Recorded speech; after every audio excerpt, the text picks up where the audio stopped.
दोस्तों ईपीएफओ के एग्ज़ाम में नियरली 20 क्वेश्चंस आपको इंग्लिश के देखने को मिलेंगे और रिसेंटली अभी सीडीएस 2023 का भी एग्ज़ाम हुआ है, जिसके क्वेश्चन पेपर को मैं इस वीडियो में सॉल्व कराऊंगा।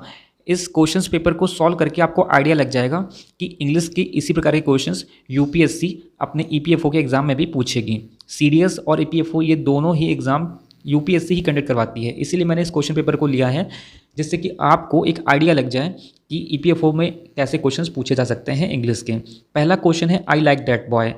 दोस्तों यहाँ पर दैट कौन सा पार्ट ऑफ स्पीच है ये आपको बताना है। पहला ऑप्शन है नाउन, दूसरा है डेमोन्स्ट्रेटिव प्रोनाउन, तीसरा है पार्टिसिपल, चौथा है कंजक्शन। दोस्तों दैट बॉय यहाँ पर this that these those demonstrative adjective होता है। डेमोन्स्ट्रेटिव एडजेक्टिव का क्या काम होता है?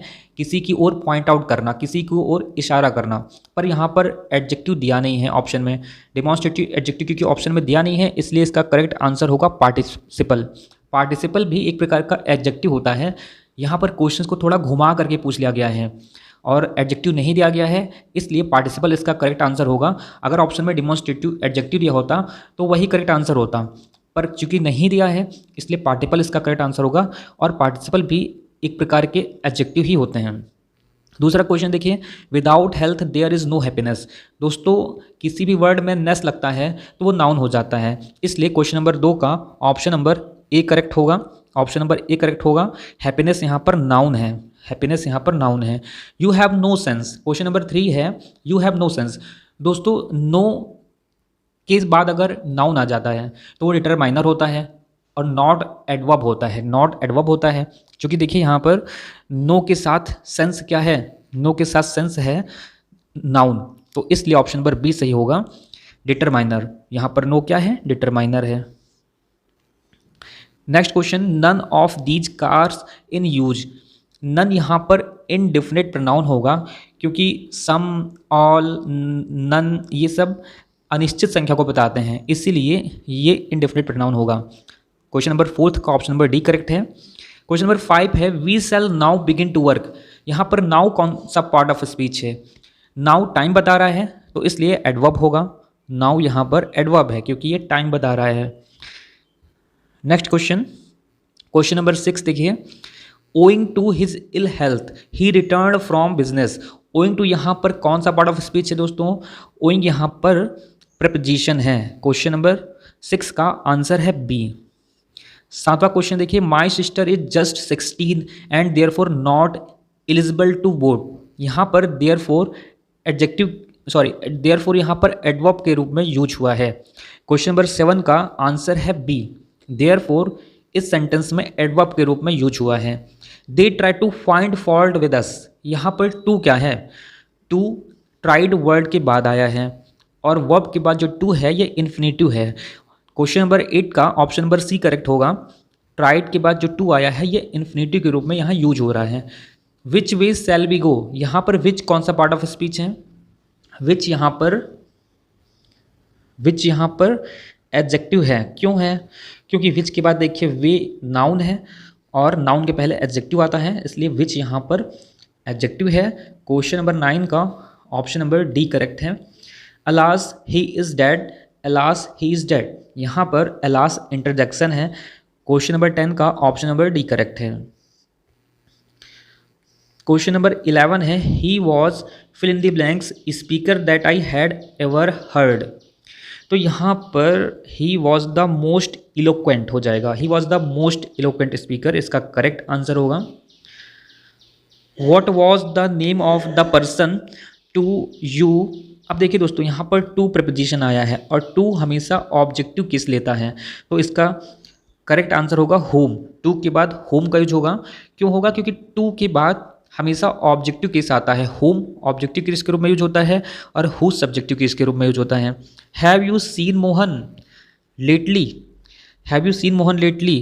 क्वेश्चन नंबर 13 का ऑप्शन नंबर ए करेक्ट होगा। लेटली का मतलब होता है हाल फिलहाल में। क्या आपने मोहन को हाल ही में देखा है? तो लेटली है, रिसेंटली है, ये सब प्रेजेंट परफेक्ट टेंस में यूज होते हैं। क्वेश्चन नंबर 13 का ऑप्शन नंबर ए करेक्ट होगा।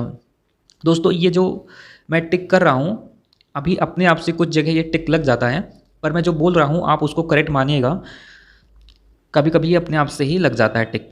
क्वेश्चन नंबर 14 है we live in fill in the blanks an old house. तो वी लिव इन के बाद क्या होगा, देखिए यहाँ पर ओल्ड हाउस की बात की जा रही है, हम पुराने घर में रहते हैं। और जब अच्छा सेंस होता है तो फेयरली का यूज़ करते हैं और बुरे सेंस में रैदर का यूज़ करते हैं। तो इसलिए क्वेश्चन नंबर 14 का ऑप्शन नंबर ए सही होगा, we live in rather an old house हो जाएगा इसका correct answer. Question number 15, I am playing tennis tomorrow unless. दोस्तों अनलेस के बाद प्रेजेंट इंडेफिनिट का यूज़ कर देते हैं, तो इसलिए ऑप्शन नंबर ए करेक्ट होगा 15 का, अनलेस के बाद प्रेजेंट इंडेफिनिट का यूज़ करेंगे। नेक्स्ट क्वेश्चन दोस्तों ये PQRS है, इसको मैं नेक्स्ट पार्ट में आपको समझाऊंगा। अभी आइए कुछ वोकेबलरी या फिर इडियम्स वगैरह के क्वेश्चन सॉल्व कर लेते हैं। Have an axe to grind, have an axe grind का मतलब होता है have an axe to grind. Idiom का मतलब होता है अपना स्वार्थ निकालना, खुद का स्वार्थ निकालने को have an axe to grind कहते हैं।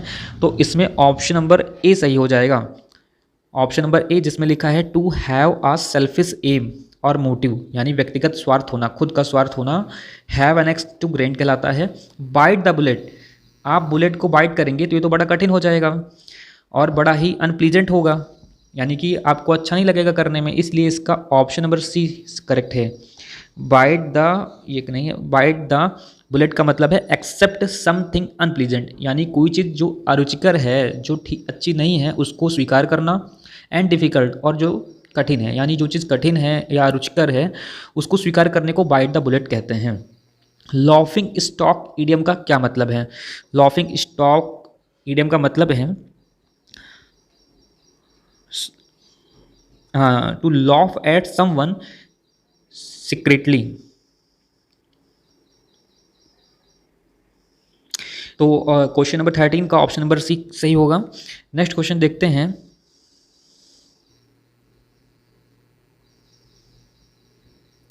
क्वेश्चन नंबर 34 देखते हैं, पे ओवर द ऑड्स। पे ओवर द ऑड्स का मतलब क्या होता है, यानी बहुत अधिक पैसा पे कर देना किसी चीज़ में।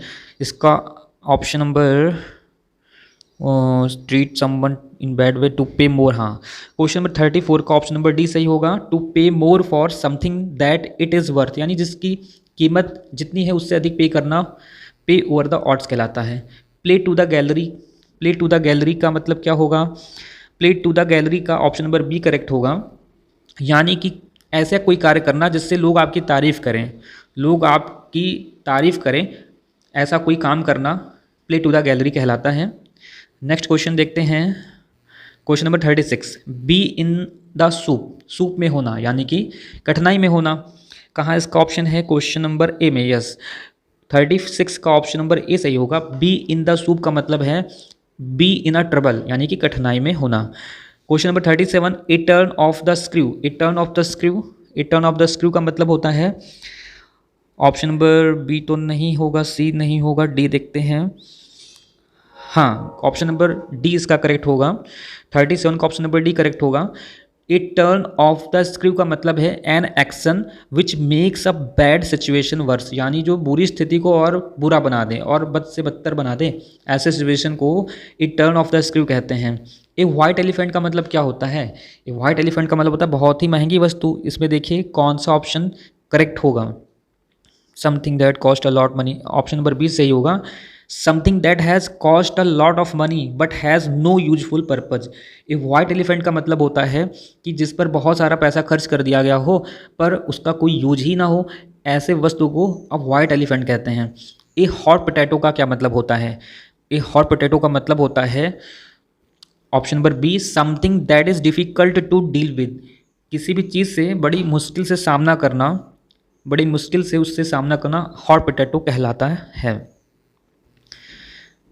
Question number 40, apples and oranges. Apples and oranges एक दूसरे से काफ़ी अलग हैं, तो यहाँ पर ऑप्शन नंबर सी सही होगा, people who are different and thus incomparable, यानी लोग जो एक दूसरे से अलग हैं और जिनकी तुलना नहीं कर सकते हैं, ऐसे लोगों को एप्पल्स एंड ऑरेंजेस उनके लिए इडियम्स का यूज करते हैं।